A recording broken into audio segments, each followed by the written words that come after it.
기도와 주의 이름을 경외하기를 기뻐하는 종들의 기도를 들으시고 오늘 종이 형통하여 이 사람들 앞에서 은혜를 입게 하옵소서 하였나니 그때에 내가 왕의 술관원이 되었느니라. 이 말씀은 하나님 말씀입니다.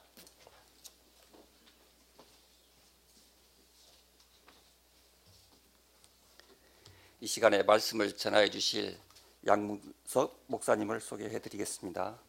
하늘소망교회 협동목사님으로 계시고 서울 장로회 신학대학 목회와 사회복지 전공으로 목회 신학박사 과정 이수 지금 논문을 쓰고 계십니다. 목사님께서 오늘 거룩한 교회와 민족의 희망이라는 제목으로 말씀을 전하실 때 남선계 특성 먼저 하시고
다시 한번 소개를 드리겠습니다. 우리 양문석 목사님께서 서울 장로회 신학대학에서 목회와 사회복지 전공으로 목회 신학박사 과정 이수 현재 논문을 쓰고 계십니다. 이 시간 거룩한 교회가 민족의 희망이라는 제목으로 말씀을 전하실 때 풍성한 은혜 받는 시간이 되시기를 바랍니다. 목사님 나오시겠습니다.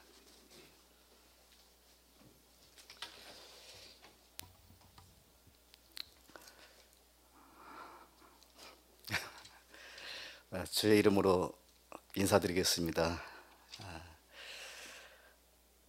소개를 2번 받았는데 사실은 제가 박종기 목사님 하면 좀 낯섭니다. 저한테는요. 교수님이라고 해야 좀 친숙합니다. 그냥 교수님이라고 여기서 하겠습니다. 저희가 저희 동문회에서도 이렇게 모실 적에 그냥 교수님이라고 합니다.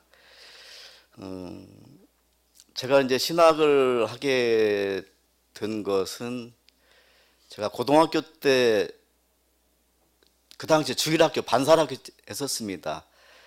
70년대에는 주일학교 반사라고 했었고, 근데 제가 중앙시장 좀 2층 개척교회에서 고등학교 2학년 때 뭣도 모르고 그냥 야, 너 이거 반사해 하니까 그때 이제 주일학교 반사를 했었고요. 또 고2 때 제가 교회 주보를 만들었습니다. 가리방으로 긁어서 겨울에 이제 추우면은 그 잉크가 얼으니까 난로불에 녹여가지고 가리방으로 주보를 만들었습니다. 하면서 아이들을 가르치다 보니까 이게 성경 지식이 부족한 거예요. 뭐 고등학생이 뭐 알겠습니까? 그렇게 해서 야, 이거 성경을 좀 공부를 해야 되겠다라고 생각을 했고, 목회라고는 생각을 안 했습니다.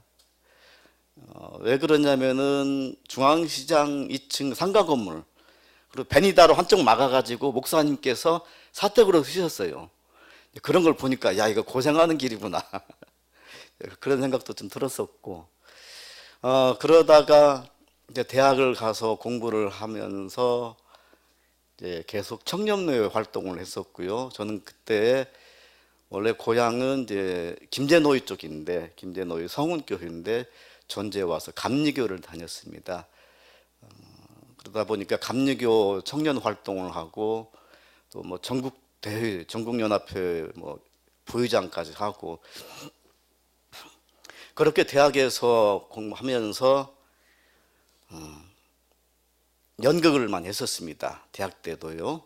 얼마 전에 했던 그 경기전에서 했었는데, 사실 연극은 고등학교 때부터 했었습니다. 그러다 대학교 와가지고 대학 공부는 않고 연극하고, 또 그 당시에 학교 대학 신문사, 그 다음에 그 야간학교 야학 있지 않습니까? 검정고시 이러는 야학 활동을 하다 보니까 공부는 뒷전이었죠. 가지고 학사 경고를 제가 3번을 받고 졸업을 했습니다. 그렇게 졸업을 하고 참 연극을 하면서 미쳤지요. 그냥 소극장에서 살다시피. 그러던 중에 어느 날 불현듯 제가 생각이 드는 거예요. 내가 그때 신학을 하겠다라고 마음을 먹었었는데 이 길이 아닌 것 같다 해가지고 다시 이제 신학의 문을 두드렸습니다. 그때가 이제 1987년도인데 한일장신대, 지금의 한일신학교였지요. 한일신학교가 다가동에 있었는데 제가 편입을 하려고 원서를 사러 갔었습니다. 갔었는데 웬 교수님 한 분이 오셔가지고 이제 보시더니 학교로서는 일반 대학 졸업한 학사 편입한 사람들이 오면은 좋은데, 학교 입장에서는 아무래도 우수한 인력이 오니까 본인 개인적으로 생각해서는 그냥 학부하지 말고 바로 서울로 대학원을 갔으면 좋겠다, 그 말씀을 하시더라고요. 저도 이제 고민이 되는 거예요. 근데 그 당시에는 제가 신학을 이렇게 서울로 올라갈 형편도 안 되었었고, 그러다가 원서를 못 냈습니다. 안 냈습니다. 그리고 1년 후에 다시 편입을 냈습니다. 원서를 내가지고 88년도에 학사 편입을 해서 공부를 했는데, 들어가서 보니까 지금의 그 박종균 교수님이었습니다. 1년 전에 그 말씀을 해주신 분이. 그래서 신약학을 그때 이제 제가 공부를 하고, 그 뒤에 이제 서울로 올라가서 공부를 했는데, 좀 아까 소개하셨듯이 공부 기간이 좀 길었습니다. 거기서 MDB 마치고 또다시 THM에서 이제 현재 장로신학대학교 총장이신 임성배 교수님, 그분의 지도로 기독교와 문화를 전공을 했고요. 또 하다 보니까 이제 박사과정, 목교신학 박사과정에서 사회복지, 문화와 사회복지를 좀 전공하고, 되어 있습니다. 제가 이제 요즘에 제가 다른 교회에 있으면서 교회를 사랑의 뱃교를 못 오는데요. 사실은 어떻게 보면 안 오는 수도 있었습니다. 왜 그러냐면은 제가 올 때마다 교수님께서 너무 잘 되어가고 있냐고 이렇게 부담스러운 거예요. 그래가지고 물론 이제 애정어린 이제 말씀이시죠. 저도 오늘도 오시자마자 제가 들어오자마자 교수님께서 논문 말씀하시는데 제가 숙제로 남아 있습니다. 사실 올해 제가 논문 거기 말고 이제 다른 대학원 또 하고 있는데 거기서도 논문을 좀 써야 되는데 2편을 마무리 될지 모르겠습니다. 노력을 해보겠습니다.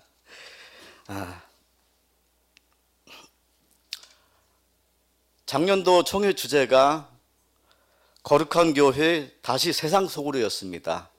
그리고 올해 총회 주제가 거룩한 교회 민족의 희망이라는 주제입니다. 교회는 거룩해야 되겠죠. 그런데 그 거룩한 교회가 세상 속에 이 민족의 희망을 던져줘야 된다는 그러한 메시지가 총회 주제라고 볼 수가 있습니다. 사실 이 주제를 거꾸로 생각해 보면은 이전에 지난번에 했던 다시 희망, 다시 세상 속으로 그 이야기는 교회가 세상과 함께 하지 못했다는 이야기입니다. 그러니까 다시 세상 속으로 들어가라는 이야기고요. 또 교회가 민족의 희망이라고 하는 것은 민족의 희망을 제대로 던져주지 못하고 있다는 이야기입니다. 오늘날 한국 교회가 많은 성장을 했습니다. 세계적으로 찾아볼 수 없는 고도의 성장을 했습니다. 화려하게 또 부활을 해 나갔습니다. 그러나 안타깝게도 요즘의 현실을 보면은 과연 이 교회가 세상에 사랑을 주고 빛과 소금이 되고 이 세상 속에 이 대한민국 속에서 희망을 던져주고 있는지는 우리가 한번 생각을 해봐야 될 것입니다. 요즘에 일어나고 있는 여러 가지 대형 교회의 사건들 뿐만 아니라 우리는 가끔 잘못하면은 그것은 대형 교회, 큰 교회의 문제고 우리 교회와는 상관이 없어. 나와는 다른 문제라고 생각할 수 있습니다.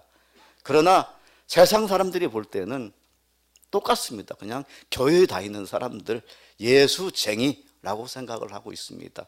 그러기에 총회에서는 더더욱 안 되겠다 싶어서 거룩한 교회 다시 세상 속으로, 거룩한 교회 민족의 희망이라는 주제를 걸고 이 민족에 빛과 소금을 주고 이 민족에 사랑을 심어주고자 노력을 하고 있는 것입니다. 오늘 이러한 연장선상에서 사랑의 빛 교회, 남선교회가 그 중심에 서기를 원합니다. 그리고 오늘 함께한 모든 성도 여러분들이 그러한 민족의 희망을 던져주는 중심에 서기를 원합니다. 기독교의 역사를 보면은 500년 주기로 큰 변화를 겪어와 있습니다. 자, 무슨 말씀이냐면요. 지금이 서기 2018년입니다. 그 서기라고 하는 것은 예수님부터 출발하는 것입니다. 우리가 주후라고 그러지요. 자, 그 더 전에는 유대교였습니다. 그리고 예수님 당시에는 기독교라는 말이 없었습니다. 그냥 예수를 따르는 사람들 이렇게 했었습니다. 그런데 그때부터 이제 예수를 따르는 사람들과 그 전에 있던 유대교와의 분리가 시작이 된 것입니다. 잘 아시다시피 지금도 유대교들은 예수를 주님으로 모시지 않고 있지요. 그렇게 해서 기독교가 성장을 하면서 많은 핍박과 어려움 속에서도 성장을 하고 커왔습니다. 그래가지고 313년도에 콘스탄티누스 황제, 로마의 황제가 기독교를 인정을 하게 됩니다. 내가 더 이상 기독교에 대해서 두 손 들었다. 이제 기독교 교회 마음대로 다니라. 그 전에는 핍박이 많았었고 순교자가 많았지 않았습니까? 그래서 313년에 기독교가 인정을 받고 그 뒤에 데오도시우스 황제라는 분이 기독교를 로마의 국교로 합니다. 로마가 그동안에 우상을 섬기고 태양신을 섬겼던 로마가 380년도에 기독교를 국가로 인정을 합니다. 국교로. 그때부터 기독교가 많은 성장을 하게 됩니다. 성장을 하고 또 그 가운데 이제 뭐가 있냐면 이슬람교가 성장하니까 십자군 전쟁도 하고요. 이러한 과정에서 교회가 성장을 이렇게 평안하게 하다 보니까 이제 변질이 되기 시작하는 것입니다. 원래의 목적이. 그래서 복음을 전해야 될 교회가 정치적으로 권력화되는 것입니다. 비대해지는 것입니다. 그 결과가 동로마와 서로마로 분열되면서 이게 동방교회와 서방교회라는 곳으로 분열이 됩니다. 그러니까 그것이 뭐냐면 우리가 말하는 지금 카톨릭, 로마를 중심으로 하는 가톨릭이라는 것이 성립이 됩니다. RCC라고, 로만 캐톨릭 처치라고 해서 우리가 지금 하고 있는 천주교가 나오고, 또 하나는 그릭 오소독스 처치, 동방교회. 가끔 TV 보면은 수염 덕수룹하고 까만 모자 쓰고 이렇게 향 흔드는 교 있지 않습니까? 북유럽 계통에 그쪽으로 이렇게 두 개 교회가 분리가 되어 버립니다. 그것이 1054년입니다. 그 다음에 500년이 흐른 후에 1517년에 지금의 개신교죠. 우리는 사실 기독교라기는 여러 가지 종파가 있어요. 기독교 내에는 우리가 아는 카톨릭이 있고요, 또 그리스 정교가 있고, 우리 교회가, 지금 말하는 개신교가 다 기독교입니다. 예수를 따르는 사람들이에요. 그게 그렇게 되고, 하나는 유대교입니다. 1517년 카톨릭에서 분리되어 나온 것이 우리가 지금 하고 있는 종교 개혁. 그래가지고 교회가 만들어진 것입니다. 500년 단위로. 지금 이제 그 500년이 흘렀지요. 2000년도입니다. 제가 시간을 너무 건너뛰었나요? 이렇게 역사적인 굴곡을 이렇게 파형을 보면은 우리 한국 교회도 그러한 파형 속에서 고도로 성장을 해 왔는데, 이제는 그 곡선이 침체선이 아닌가 싶습니다. 이러할 때에 우리가 더욱더 깨어 있어야 이 침체된 곡선을 바로 잡아야 될 줄로 믿습니다. 한국 교회가 오늘날 많은 위기라고 합니다. 많은 성장을 해왔는데, 그것이 역사적으로 이렇게 굴곡을 보면은 저는 이것이 커다란 흐름인데 이 흐름을 어떻게 뒤바꿔야 될까? 이제라도 다시 한번 우리 주님의 주신 그 사명, 우리가 다시 한번 깨닫기를 원합니다. 그리고 이 민족 속에서, 대한민국이라는 이 민족 속에서 우리가 해야 될 사명이 무엇인지를 함께 오늘 주신 느헤미야서를 통해서 은혜 받기를 원합니다. 사실 느헤미야서를 볼 때에 오늘 말씀을 보면은 아닥사스다 왕 있고, 그 다음에 내가 수산궁에 있다고 합니다. 수산궁은 어디냐면은 우리가 잘 아시는 에스더서도 수산궁이라는 궁전이 나옵니다. 에스더는 아하수에로라는 왕이 나오고요, 거의 동시대의 사람입니다. 근데 이 느헤미야는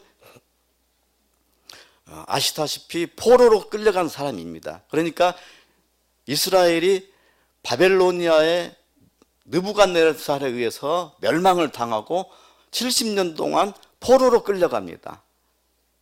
이스라엘에서 지금의 이란, 이라크, 티그리스, 유프라데스 강 그쪽으로 70년 동안 포로 생활을 하는, 끌려가고 그 말년의 오늘의 이야기입니다. 그런데 이스라엘은 항상 그렇게 정치적으로 독립된 나라였지만 속국을 많이 당했습니다. 밑에는 이집트라는 나라가 있습니다. 출애굽기 때부터 보면은 이집트를 무시할 수가 없습니다. 그리고 위에는 바벨론이라는 커다란 제국이 있습니다.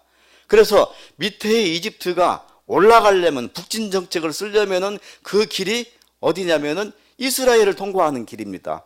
그래서 전쟁을 많이 합니다. 그러니까 출애굽기에서도 보면은 하나님께서 이스라엘 백성들을 구원해 가지고 다른 길로 가게 한 이유가 뭐냐면은 왕에 들어있고 그 길은 전쟁의 길이기 때문에 라고 나온 것입니다. 전쟁을 보면 사람들이 무서워할까 봐서 광야의 길로 그 길입니다. 그 길을 통해서 바벨론이 남아 정책을 할 때는 그 길로 내려오고, 그러니까 이 이스라엘이라는 나라는 항상 강대국에 끼어 있습니다. 마치 우리 한반도도 마찬가지지요.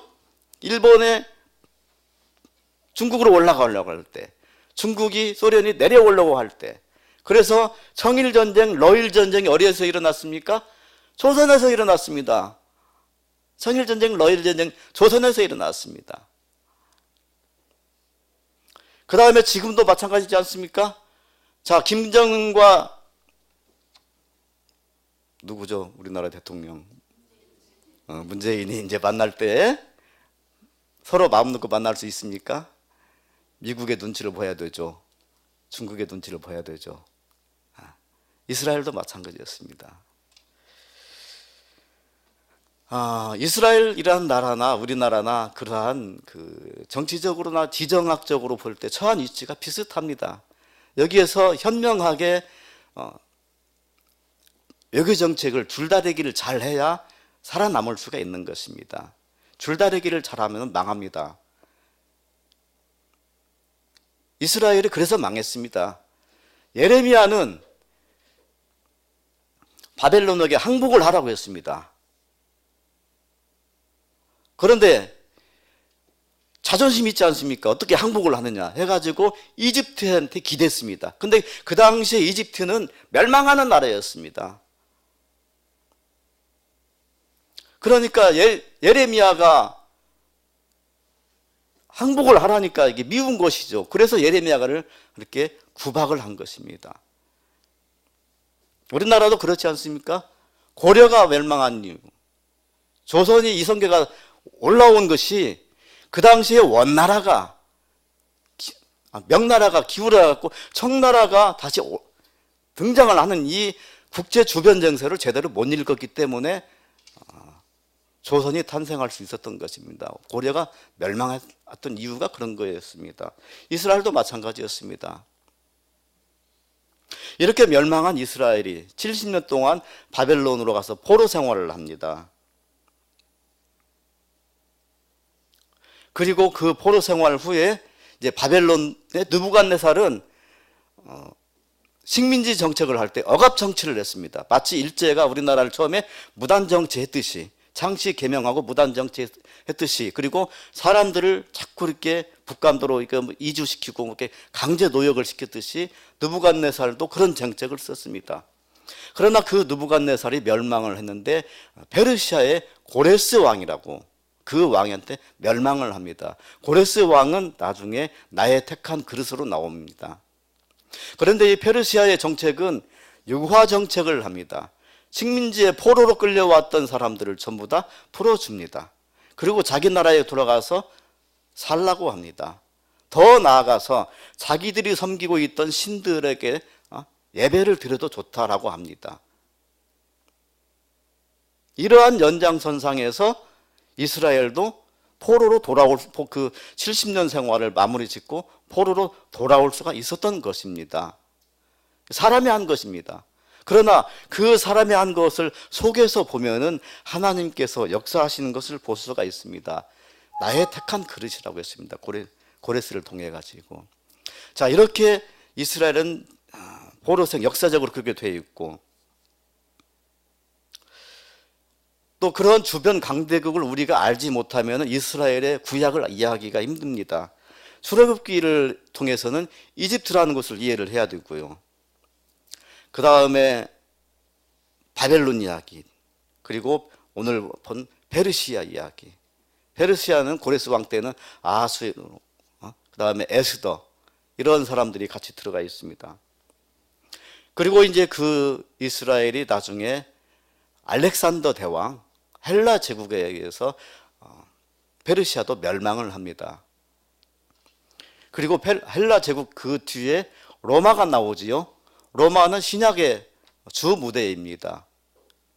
그러니까 예수님의 복음이 어쩌면 그 이스라엘이라는 조그마한 땅덩어리에 머물러 있을 수밖에 없었던 그 복음이 이렇게 보면은 국제적으로 널리 퍼져나갈 수 있게 된 이유 중에 하나가 바로 그런 주변 강대국들을 통해서였음을 우리가 알 수가 있습니다. 신약 성경을 보면은 땅끝까지 이르러 복음을 전하리라.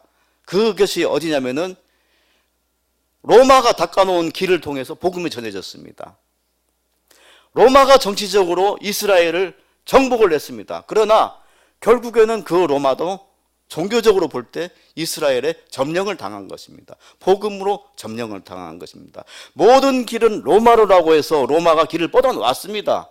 그러나 그 길을 통해서 사도 바울이 마음껏 복음을 전할 수 있었던 것입니다. 그 다음에 언어가 통일되었습니다.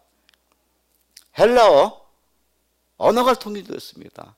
그러니까 특별히 사도 바울이 구태여 유학 이렇게 다른 나라 공부하지 않아도 언어가 다 통일이 되었기 때문에 사도 바울이 어디 가서든지 복음을 전할 수가 있었던 것입니다. 하나님은 역사를 통해서 역사 속에서 역사하시는 하나님이라고 합니다. 역사 속에서 역사하시는 하나님. 그런데 그 역사를 누구를 통해서 하냐? 사람을 통해서 하십니다. 사람을. 오늘의 말씀을 보면은 느헤미야도 그 당시에 그런 역사 속에서 그 당시에 그 피폐했던 예루살렘의 부흥을 위해서 노력한 것을 볼 수가 있습니다. 사실 예루살렘은 매우 복잡합니다. 오늘날에도 그렇지요. 얼마 전 미국의 트럼프가 미 대사관을 예루살렘으로 옮기겠다고 하니까 아랍 국가들이 발칵 뒤집혔습니다. 왜 그러냐면은 예루살렘은 현재 이스라엘의 정식 수도가 아닙니다. 정식 수도는 텔 아비브라는 곳에 있습니다. 그리고 대부분의 대사관들이 그쪽에 있습니다. 예루살렘은 지금 우리가 가끔 그 황금돔 있지 않습니까? 그것이 저는 처음에 그게 우리 그 성전인 줄 알았습니다. 알고 봤더니 그게 이스라엘 사원이더라고요. 이스라엘 사원이고 모하메드가 승천한 곳이라고 합니다. 그러니까 십자군 전쟁 이후에 거기에 점령을 해가지고 오늘날까지 이슬람의 성지로 남아있어. 황금돔이. 그리고 그 꼭대기에 소생딸이 그려져 있지 않습니까? 성전은 지금 없습니다. 단지 남아있는 곳은 통곡의 벽. 조그맣게 남아가지고 우리가 그 사진 보면 유대인들이 까만 모작을 이렇게 쪽지하고 한 곳입니다. 그 통곡의 벽이죠. 그것이 AD 70년에 로마의 티투스 황제에 의해 가지고 예수님께서 말씀하신 것처럼 돌 위에 돌 하나 남기지 아니하고 이 성전이 파괴되리라 했습니다. 그래서 티투스 황제가 예루살렘을 파괴할 때에 성전도 파괴했다고 합니다. 그런데 꿈에 나타나기를 한쪽은 남겨놓으라고 해서 남겨놨다고 합니다. 그것이 오늘날 전해 내려오는 통곡의 벽입니다. 이처럼 예루살렘 또한 복잡한 곳입니다. 유대교 성지지요. 우리 기독교 성지입니다. 이슬람의 성지입니다. 이러한 곳에 트럼프가 대사관을 거기다가 가지고 간다고 하니까 이제 아랍 국가에서는 난리가 난 거예요. 오늘날 그 문제는 풀 수가 없습니다. 땅끝까지 이르러 내 복음을 전하느라라고 말씀하셨는데 가끔 저는 그런 생각이 듭니다. 그 땅끝이 어디입니까? 지구를 한 바퀴 뺑 돌리면은 바로 예루살렘이 땅끝이라고 저는 생각을 합니다. 거기에 평화가 와야 진정한 세계 평화가 올 것입니다. 오늘의 말씀 느헤미야는 그 당시에 예루살렘의 성전이 다시 세우고 근데 세웠는데 주변을 울타리를 감쌀 성벽이 없어가지고 그 성벽을 세우는 과정에서의 이야기입니다. 그러니까 원래 성전은 솔로몬 성전이었지요. 원래 다윗이 성전을 지으려고 했는데 많은 재료를 준비했습니다. 그런데 하나님께서 허락지 않으셨습니다. 왜 그러냐면 네 손에 피가 너무 많이 묻어 있으니까 네 아들을 통해서 내가 이루리라 해가지고 솔로몬을 통해서 성전을 지었습니다. 너무도 화려하게 지었습니다. 이 솔로몬 성전이 느부갓네살 때 이제 바벨론에서 파괴가 되죠. 그리고 다시 포로 귀환해서 성전을 지은 것이 수룹바벨을 중심으로 한 제2성전, 수룹바벨 성전이라고 합니다. 그런데 성전을 지어놓고 보니까 너무 초라한 거예요. 사람들이 의기소침해졌습니다. 그럴 때 주님께서 주신 말씀이 학개서를 보시면은 은도 내 것이요 금도 내 것이다. 만군의 여호와의 말씀이니라. 이전에 이 성전의 영광이 이전 솔로몬의 성전보다 더하리라. 내가 여기에 영광을 주리라라고 말씀하신 것을 볼 수가 있습니다. 그 성전을 제2성전이라고 하고 그 다음에 그것을 헤롯 대왕이 신약의 헤롯 대왕이 다시 증축을 하고 리모델링을 합니다.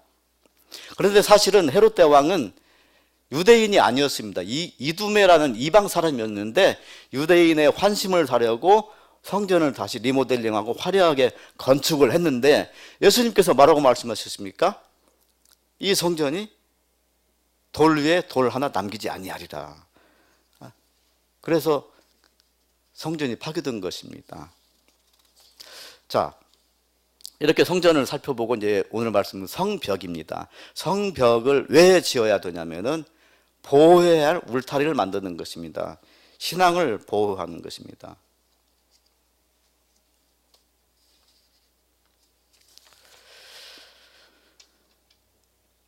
우리가 지금 한국 교회가 참으로 많은 업적을 이루었습니다.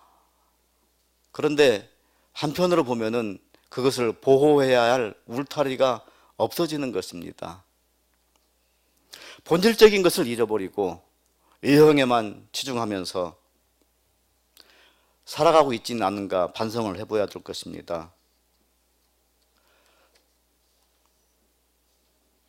오늘의 말씀을 보면은 느헤미야는 고국을 떠나 있으면서도 항상 조국에 대한 걱정을 많이 했습니다. 그래서 조국에서 온 하난이라는 사람한테 제일 먼저 물어본 것이 예루살렘의 형편이 어떠하느냐고 물어봤습니다. 그러니까 말하기를 3절에 보시면은 사로잡힘을 면하고 남아있는 자들이 그랬습니다. 사로잡혔다는 이야기는 포로시대 이야기입니다. 남아있는 자들이 그 지방에 거기에서 큰 환난을 당하고 능욕을 받으며 예루살렘 성은 허물어지고 성문들은 불탔다 하는지라. 이것이 그 당시 예루살렘의 형편이었습니다. 그래서 이 말을 들은 느헤미야가 울고 수일 동안 슬퍼하며 하늘의 하나님 앞에 금식하면서 기도했습니다. 그 기도의 내용이 5절부터 11절까지의 말씀입니다. 이렇게 느헤미야는 기도로 출발해서 드디어 나중에는 성벽을 재건합니다. 그런데 그 성벽을 재건하는 동안에 수많은 어려움을 겪습니다. 목숨의 위태로움까지 당합니다. 주변 사람들이 시기와 질투로 쳐다봅니다. 또 어떤 때는 아닥사스다 왕한테 사람들이 고발을 합니다. 느헤미야가 성벽을 재건하려는 것은 당신에게 반역을 하려고 하는 것입니다. 성벽을 재건해서 이스라엘이 민족이 그 성전을 중심으로 뭉쳐서 페르시아 아닥사스다 왕한테 반영을 할 것입니다. 이러한 말을 듣고 중단하기도 합니다. 그러나 느헤미야는 끝까지 기도하고 또 그 왕을 설득시켜서 성벽 재건을 하고 그 다음에는 느헤미야는 영적인 부흥 운동을 한 것을 우리가 살펴볼 수가 있습니다. 느헤미야가 술 맡은 관원이라고 했었는데 11절 맨 끝들에 보면은 그때에 내가 왕의 술 관원이 되었느니라 했는데, 술 관원이라고 하는 것은 그 당시 아주 중요한 직책이었습니다. 왜 그러냐면은 왕을 암살할 때 음식에다 독을 탈 수도 있지 않습니까? 실록을 보면은 독을 한꺼번에 타니까 아주 조금씩 타가지고 암살했다는, 독살했다는 말도 있습니다. 제일 먼저 술의 맛을 보아야 됩니다. 그리고 그 술이 독이 들어있는지 안 들어있는지, 만약에 그 술에 독이 들어있다면 자기가 죽겠지요. 또 그 술 맡은 관원이 나쁜 마음을 먹었으면 술을 맛을 보면서 보는 척 하면서 왕한테 그 독이 든 술잔을 줄 수도 있었습니다. 그러기에 술 맡은 관원은 왕이 신임을 가장 많이 받는 사람이 앉는 자리였습니다. 느헤미야는 바로 그러한 자리에 있었습니다. 그러기에 자기 일생을 편안하게 살 수가 있는 자리였습니다. 일평생 동안 그 권력을 유지하면서 살아갈 수가 있었습니다. 그러나 느헤미야는 항상 그 마음속에 하나님을 모시고 있었던 것을 볼 수가 있습니다. 그 마음속에 조국 예루살렘 성전이 항상 그 마음속에 있었기 때문에 오는 사람마다 예루살렘 성전을 어떠하느냐 물어봤던 것입니다. 그리고 자기가 그 머나먼 길을 가서 성벽을 재건하였던 것입니다. 사실 성벽 재건은 느헤미야 말고 다른 사람들도 많이 시도했다고 합니다. 그러나 아까 말씀드렸던 것처럼 여러 사람들의 방해, 특히나 르훔과 심세 또 사마리아 사람들이 방해를 많이 했습니다. 이러한 방해 때문에 성벽을 재건하지 못하고 허물어진 채로 130년 동안이나 방치되어 있었다고 합니다. 그러나 느헤미야는 자기의 일신적인 것을 다 내려놓고 고향으로 돌아가서 성벽 재건한 데 일생을 바쳤습니다. 그리고 그 후에 이스라엘의 무너진 신앙심을 회복시켰던 것입니다. 사실 예루살렘의 백성이 해야 될 일은 뭐냐면은 하나님의 선택을 받은 백성으로서 마땅히 하나님을 위하여서 성전에서 예배를 드리고 그 성을 보호할 거룩한 의무가 있었음에도 그것을 등한시했던 것입니다. 자신의 편안한 삶을 위하여서 모른 채 했었고 또 그것을 관리하는 지도자들조차도 사리사욕을 채우는 데 급급했던 것입니다. 이것은 마치 오늘 우리의 생활과도 똑같은 것일 수가 있습니다. 우리의 영적 상태가 어떻습니까? 오늘 한국 교회는 많은 것을 가지고 있습니다. 아니 어찌 보면은 너무나도 많은 것을 가지고 있기에 한국 교회가 이렇게 영적으로 침체되었다고 볼 수가 있습니다. 느헤미야 시대 사람들이 그랬던 것처럼 자신의 삶을 위해 어쩔 수 없이 그랬을 것이지만 또 그 어떤 상황들로 인하여서 결국에는 가장 본질적인 신앙을 잃어버리게 된 것이 아닌가 싶습니다. 또한 인간적으로 볼 때 느헤미야는 자신의 능력과 권력을 이용하여서 성벽을 재건할 수가 있었을 것입니다. 술 맡은 관원이고 그 당시에 그 거대한 제국 페르시아 그 제국의 그 아닥사스다 왕한 신임을 받는 사람으로서 자기는 그 자리에서 앉아 있어가지고 말로 이렇게 할 수도 있었을 것입니다. 그러나 그는 모든 것들을 다 내려놓고 고향으로 가서 총독의 녹도 받지 아니하고 오늘날로 말하자면 월급도 받지 아니하고 일을 했었기에 그 성벽을 재건할 수가 있었던 것입니다. 그의 기도는 철저한 언약 사상에 근거한 기도였습니다.